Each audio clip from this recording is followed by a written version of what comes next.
nangyayari sa ating bansa. Kasi ma-depress naman tayo, makakarinig ng mga balita dyan sa atin na mga ginagawa ng ating mga matataas na opisyalis, guys. Bakit po ganun po yung ating mga opisyalis ng ating bansa? Alam niyo po, malaki na yung sahod nila. Magkano yung sahod nila? 100,000. Samantala kami, tayo, mga mamamayan, magkano na yung sahod natin? Dito sa Middle East, makasahod lang kami ng 20,000 kasambahay. Kontento na din kami sa mga sahod namin tinatanggap. Kasi pinagpawisan namin, pinaghirapan namin, masaya na kami dyan sa sahod namin. Sa inyo, libo-libo, ilang libo ang sahod ninyo. Hindi pa kayo nakontento. Hindi nyo pa nakontento yung sahod ninyo. Na hindi nga mahirap yung trabaho nyo. Sa amin, ang hirap ng trabaho namin.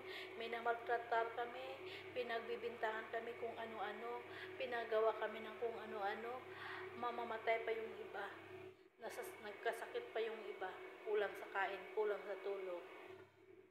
Yung kung hindi sana korupsyon yung ating bansa, hindi sana nahirapan yung mga kababayan natin na magtrabaho dito sa ibang bansa. Sana dyan na lang tayo sa Pilipinas na nanarbaho. Sana dyan na lang sa Pilipinas yung kukunin yung sahod natin. Hindi na tayo nagkahirap dito sa ibang bansa magtrabaho kung hindi sana korupsyon ang ating bansa. Sa mga matataas na opisyalis, kontento naman sana kayo sa mga sahod ninyong tinatanggap.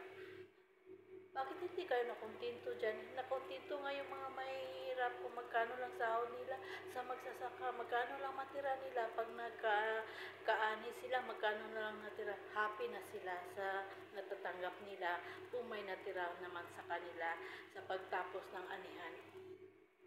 Sa inyo, bakit hindi kayo nakontento? Sana kung gusto nyo mahamungayan na buhay, kami gusto din namin mahamungayan na buhay.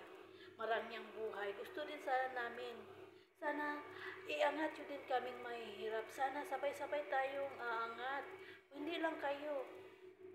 Ang gagara ng mga buhay ninyo.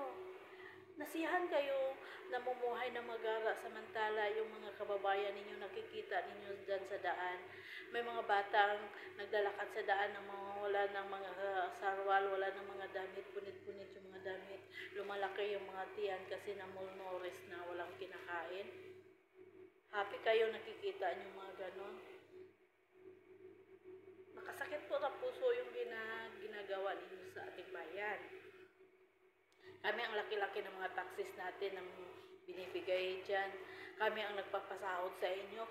Kayo ang naghihimasa sa mga pira natin. Hindi nyo pira yan, pira natin. Natin lahat ng mga Pilipino. Sana lang may puso din sana kayo sa mga kapwa natin. Tingnan nyo mga nasa bundok na mga mamamayang Pilipino. Ang mga produkto nila halos hirap na sila maipababa kasi hirap ang daanan, walang sasakyan. Nakikita din ninyo kung anong kahirapan, pero tawa-tawa lang kayo na you are happy na ganun ang nangyari sa mga kapwa ninyo Pilipino. Kayo, upo-upo lang kayo dyan, kumakain sa mga 5-star restaurant, sumasakay sa mga magagarang sasakyan. Samantala yung mga iba na kapwa ninyo Pilipino, mas lalo kami ang naghihirap, kayo ang nagpasarap kasi ang buwis namin. O kami ang nagpapasahod sa inyo. Pumupunta kami dito sa ibang bansa, manarbaho para magkasahod, para ipasahod sa inyo. Mahiya naman kayo.